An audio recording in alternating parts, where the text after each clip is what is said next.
1 minute.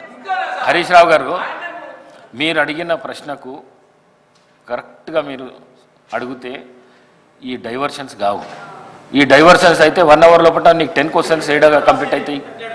దయచేసి మీరు వేరే దానికి పోకుండా క్వశ్చన్కు సంబంధిత ప్రశ్నలే అడగండి. మీరు దయచేసి ప్లీజ్. హరీష్ రావు గారు. స్పీకర్ సార్, మాకు మాత్రమే నీతులు చెప్తారు, అటువైపు ఎందుకు చెప్పారు సార్? అదే మీరు ఇప్పుడు వారు మొత్తం రాజకీయ ఉపన్యాసం చేయొచ్చు, రాజకీయం అంతా మాట్లాడొచ్చు. నేను I was confined to the subject sir. నేను డీవియేట్ కాలేదు. దయచేసి మీరు మా హక్కులను కాపాడాలి సార్. ఇక్కడ వికారాబాద్ ప్రజలు కూడా చూస్తున్నారు సార్, మా హక్కులు కాపాడాలి సార్. మీరు ఇక్కడ స్టార్ట్ అయితే అధ్యక్ష, స్పీకర్ సార్, మీరు ఒక విషయాన్ని క్లారిఫై చేయాలి. ఆ రకంగా శాసించడం కరెక్ట్ కాదు సార్. అధ్యక్ష, నాకు హరీష్ రావు గారి మీద చాలా హరీష్ రావు గారి మీద చాలా గౌరవం ఉంది అధ్యక్ష. వారు సీనియర్ సభ్యులు, గతంలో 10 ఏళ్ళు ఉన్నారు, అంతకుముందు కూడా ఉమ్మడి రాష్ట్రంలో ఉన్నారు, ఇప్పుడు కూడా ఉన్నారు అధ్యక్ష. వారు మాట్లాడితే పదే అసలు సభాపతి అన్నా సభా స్థానం అన్నా గౌరవం లేకుండా వాళ్ళు మాట్లాడుతుంటే ఎట్లా అధ్యక్ష? నిన్న అధ్యక్ష నేను చూశాను, బీఎస్సీ సమావేశం జరిగేటప్పుడు అధ్యక్ష వీళ్ళు చేసింది ఏంది, బీఎస్సీ సమావేశం జరిగేటప్పుడు నిన్న కూడా నిరసన చెప్పిపోయారు అధ్యక్ష. నేను అందుకే చెప్తాను, బీఎస్సీ సమావేశం జరుగుతూ ఉంది. 10 ఏళ్ళు బీఎస్సీలో ఏం చేసావు అధ్యక్ష? మీకు సభకి రాష్ట్ర ప్రజలకు కూడా తెలియాలి ఏం చేసావు అధ్యక్ష. బిజినెస్ సభలో ఏం బిజినెస్ జరగాలనేది అధ్యక్ష సభలో ఏం బిజినెస్ జరగాలో ఎన్ని రోజులు జరగాలనేది పైన సభాపతి స్థానంలో ఉన్నటువంటి పోచారం శ్రీనివాసరెడ్డి గారు అక్కడ కూర్చునేవాళ్ళు, అవతల నుంచి మీరు వచ్చేవాళ్ళు, యువతల నుంచి సిఎల్పి నాయకుడిగా ప్రతిపక్ష నాయకుడిగా నేను కూడా ఆ బీఎస్సీ మీటింగ్లో ఉన్నాను. ప్రతి సందర్భంలో ప్రభుత్వ పరంగా ముందుగా ప్రతిపక్షాలు అడిగి మీరేం చెప్పాలనుకుంటారో ఎన్ని రోజులు కావాలి మేము చెప్పేవాళ్ళం. చెప్పి ఈ అంశాలన్నీ తీసుకోవాలి, ఇన్ని రోజులు కావాలంటే సరే. అప్పుడు గౌరవ ముఖ్యమంత్రి గారు చంద్రశేఖరరావు గారు కానీ లేకపోతే వారి తరఫున హరీష్ రావు గారు కానీ వచ్చేవాళ్ళు. వచ్చి వాళ్ళు ఏం చెప్పేవాళ్ళు అధ్యక్ష, రైట్ చాలా సంతోషం, మీరు ప్రతిపక్ష పార్టీగా మీరు ఏ అంశాలు తీసుకోవాలనుకుంటున్నారో ఆ అంశాలన్నింటినీ గౌరవ సభాపతి గారికి ఇవ్వండి, ఎన్ని రోజులు నడపాలనుకుంటున్నారో అన్ని రోజులు కూడా రాసివ్వండి, మేము కూడా ఆ అంశాలన్నీ రాసిస్తాం. మిగతా ప్రతిపక్షాలకు సంబంధించిన వాళ్ళు అందరూ వారికి ఇచ్చిన తర్వాత వారు పరిశీలన చేసి ఏ అంశాలు తీసుకోవాలి ఎన్ని రోజులు నడపాలని నిర్ణయం చేస్తారు, సభాపతి గారికి ఒప్పచెప్దామని లేచి వచ్చేవాళ్ళం. లేదు నేను ఇక్కడ చెప్పాలంటే లేదు అట్లా కరెక్ట్ కాదు, సభాపతి గారు రాసిచ్చాం, వారే నిర్ణయం చేస్తారు, మనం అంతా సభ వారు చెప్పినట్టు నడవాలని ఫైన్ అని చెప్పి 10 ఏళ్ళు అదే నడిపాం అధ్యక్ష. కానీ నిన్న మాత్రం ప్రసాద్ కుమార్ గారు సభాపతి స్థానంలో ఉంది, మేము కూడా అదే ప్రొసీజర్ని ఫాలో అవుదాం, మీరు రాసి ఇవ్వండి మేము రాసిస్తామని అంటే లేదు ఇప్పుడు ప్రసాద్ కుమార్ గారు సభాపతి గారు నిర్ణయం చేయడానికి లేదు, మీరు ఇప్పుడే చెప్పాలను. అధ్యక్ష, సభాపతి స్థానం అప్పుడు అదే ఇప్పుడు అదే. అప్పుడు పోచారం శ్రీనివాసరెడ్డి గారు ఉన్నారు, ఇప్పుడు ప్రసాద్ కుమార్ గారు ఉన్నారు. సభాపతి స్థానం ఏం మారలేదు అధ్యక్ష, మనుషులు మాత్రమే మారారు. పోచారం శ్రీనివాసరెడ్డి గారు ఉన్నప్పుడు ఏ నిబంధనలు అయితే పాటిస్తున్నామో ప్రసాద్ కుమార్ గారు ఉన్నప్పుడు కూడా అదే నిబంధనలు పాటించాలి కదా. ఎందుకు మీరు దాన్ని వదిలేసి లేచి బీఎస్సీలో సభాపతిని మొత్తం అందరిని అవమానించేటట్టు కాగితాలు పడేసి బయటకు వెళ్తారు అధ్యక్ష? ఇదే నా సభాపతి స్థానానికి మీరు ఇచ్చే గౌరవం? ఏం ప్రసాద్ కుమార్ గారు స్పీకర్ కాదా? మనం 10 ఏళ్ళు పాటించింది మనం ఎందుకు పాటించట్లే? వీళ్ళు మాట్లాడితే లేచి సభాపతి మీద అటాక్ చేయడం కోసం ప్రయత్నం చేస్తారు, ఇది కరెక్ట్ కాదు అధ్యక్ష. సభాపతి మీరు పదే బతిలాడారు అధ్యక్ష, కూర్చోండి దయచేసి ఆ ప్లే కార్డ్స్ పట్టుకొని రావటం కరెక్ట్ కాదు, అవన్నీ మా మార్షల్స్కి హ్యాండ్ ఓవర్ చేయండి, నా దగ్గర తీసుకొని వస్తారంటే హ్యాండ్ ఓవర్ చేయకపోగా ఆ కాగితాలన్నీ పట్టుకొని ఎక్కడికి వచ్చేది ఆ సభాపతి స్థానం మీద ఎగరటానికి పోతా ఉన్నారు హరీష్ రావు గారు. ఎక్కడ నియమం అధ్యక్ష ఇది కరెక్ట్ కాదు అధ్యక్ష. సభాపతి స్థానంలో ఉన్నటువంటి మిమ్మల్ని సభలో ఉన్నటువంటి వాళ్ళందరూ గౌరవించాల్సిందే, సభ నిబంధనల నియమాల ప్రకారం నడుచుకోవాల్సిందే. మేము ఈ నిబంధనలకు అతీతంగా మేము రాచరిక వ్యవస్థలో మేము పోతాం, మేము శాసించినట్టే సభ నడవాలంటే కుదరదు అధ్యక్ష, అది కరెక్ట్ కాదు. దీనికి ఒక రూల్స్ బుక్ ఉంది, ఆ బుక్ ప్రకారం నడవాల్సింది. హరీష్ రావు గారు, మీరు మాట్లాడుతూ వికారాబాద్ ప్రజలు చూస్తున్నారు అన్నారు. వికారాబాద్ ప్రజలు కాదు, రాష్ట్ర ప్రజలు, దేశ ప్రజలు, ప్రపంచ ప్రజలంతా చూస్తున్నారు. ఒక్క వికారాబాదే కాదు. దయచేసి ప్లీజ్ సార్, ఇప్పుడు ఒక విషయం,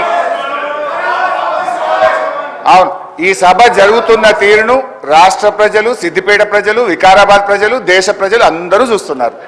సభలో జరుగుతున్న తీరును ప్రజలు గమనిస్తున్నారు. రైట్. అధ్యక్ష, గౌరవ డిప్యూటీ స్పీకర్ గారు, గతంలో సభ ఎట్లా జరిగింది, ఇప్పుడు ఎట్లా జరిగింది అని ఒక్క నిమిషం. I'm quoting rules book. Deputy CM, అదే సారీ, సీఎం అవుతారేమో ఫ్యూచర్లో, మంచిదే కదా. We want him to become a CM. అయితే అధ్యక్ష హరీష్ రావు గారు, మీరు మాట్లాడుతూ డిప్యూటీ స్పీకర్ అన్నారు. డిప్యూటీ స్పీకర్ కాదు, డిప్యూటీ సీఎం అని. ఓకే, గౌరవ డిప్యూటీ సీఎం గారు, ఇంతకుముందు వారు డిప్యూటీ స్పీకర్ గా పనిచేసినారు. మాకు పాత మిత్రబంధం ఉంది వారికి నాకు. అయితే అధ్యక్ష గౌరవ డిప్యూటీ స్పీకర్ గారు, డిప్యూటీ సీఎం గారు గతంలో ఇప్పుడు ఉన్న రూల్స్ గురించి మాట్లాడారు. I'm quoting rules book sir, assembly rules book, page number 86, paragraph number 232(2), public accounts committee గురించి. The committee shall have the power to indicate in the proposed time table the different hours at which the various stages of bills and other business shall be completed. అంటే BAC కమిటీకి power ఉంది. Shall, అక్కడ ఏమన్నది, shell have the power అని స్పష్టంగా చెప్పిండ్రు. బిఏసిలో ఏ బిల్లులు పెట్టాలి, ఎప్పుడు పెట్టాలని చర్చించిన తర్వాతనే పెట్టాలని రూల్స్ బుక్ చెప్తుంది. నిన్న నేను రూమ్ లో కూడా మీ ముందు చెప్పింది కూడా నేను, సార్ బిల్లులు మాకు బిఏసీలో చర్చించకుండానే 2 బిల్లులు సభలో ప్రవేశపెట్టారు, ఇది తప్పు అని నేను రూల్స్ బుక్ ఆధారంగా మాట్లాడినా.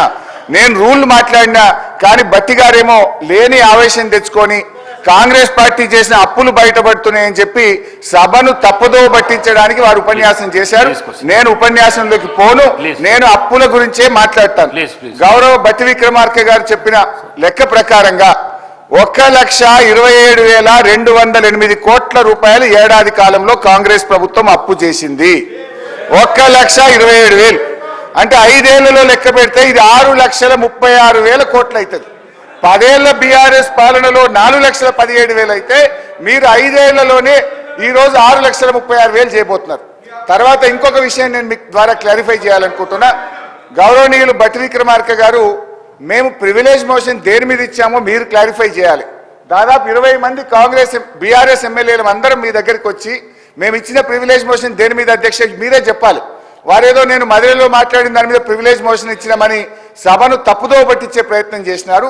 మేము ప్రివిలేజ్ మోషన్ ఇచ్చింది వాస్తవ అప్పులు 4,17 అయితే 7 లక్షల కోట్లు అని చెప్పి వీళ్ళు సభను తప్పుదో పట్టించారు. పోయిన బడ్జెట్ స్పీచ్ లో తప్పుడు ఫిగర్ చెప్పారని చెప్పి గౌరవ ఉప ముఖ్యమంత్రి గారి మీద మీకు ప్రివిలేజ్ మోషన్ ఇచ్చాం.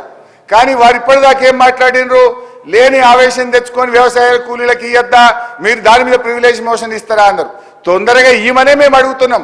వ్యవసాయ కూలీలే కాదు 6 గ్యారంటీలు అమలు చేయండి. మొదటి శాసనసభలో చట్టబద్ధత తెస్తా అన్నారు, చట్టబద్ధత తేండి అనే మేము అడుగుతా ఉన్నాం. అయితే అధ్యక్ష మీ ద్వారా మళ్ళీ నేను కోరుతున్నా, నేను బట్టి గారి సవాల్ను స్వీకరిస్తున్నా. ప్రివిలేజ్ మోషన్ అప్పుల మీద తప్పుడు ప్రచారం మీద మీకు ఇచ్చాము, దాన్ని ఈ శాసనసభలోనే అలో చేయండి. వీలైతే సభా కార్యక్రమాలు సస్పెండ్ చేసి ఇప్పుడే దాని మీద చర్చ పెట్టినా మాట్లాడడానికి మేము సిద్ధంగా ఉన్నాం. లేదు మీ కన్వీనియన్స్ ప్రకారంగా ఈ సమావేశాలు ముగిసే లోపు అప్పుల మీద మీరు చర్చ పెట్టండి. వాస్తవాలు రాష్ట్ర ప్రజలకు తెలవాల్సినటువంటి అవసరం ఉంది. దయచేసి మా ప్రివిలేజ్ మోషన్ ను మీరు అలో చేయాలని చెప్పి మిమ్మల్ని కోరుతా ఉన్నాం.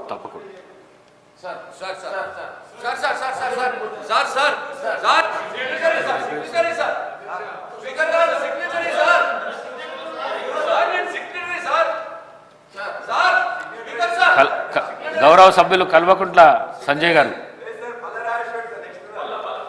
కల్వకుంట్ల సంజయ్ గారు సార్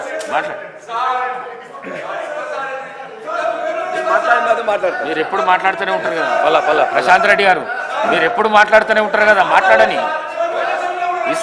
ఇస్తా కూర్చో, ఆయన మాట్లాడడానికి ఇస్తా కూర్చో.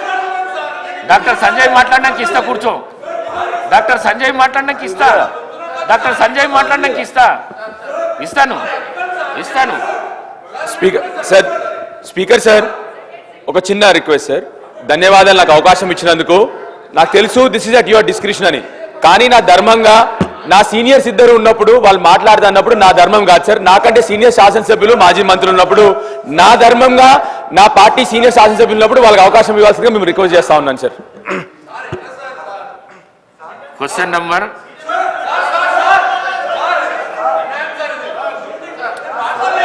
ప్రశాంత్ రెడ్డి గారు మాట్లాడండి. వివేకానంద గారు మీరు మీ సీట్లో పోయి కూర్చోండి. మీరు మీ సీట్లో పోయి కూర్చోండి. ఈ ప్రాక్టీస్ మంచి ప్రాక్టీస్ కాదు. సీట్లో పోయి కూర్చోండి. ఏమైంది?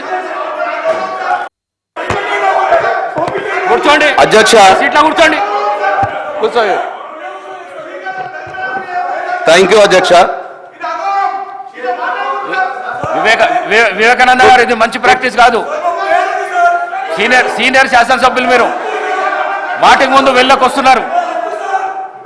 కూర్చోండి కూర్చోండి ప్లీజ్ కూర్చోండి ప్లీజ్ కూర్చోండి.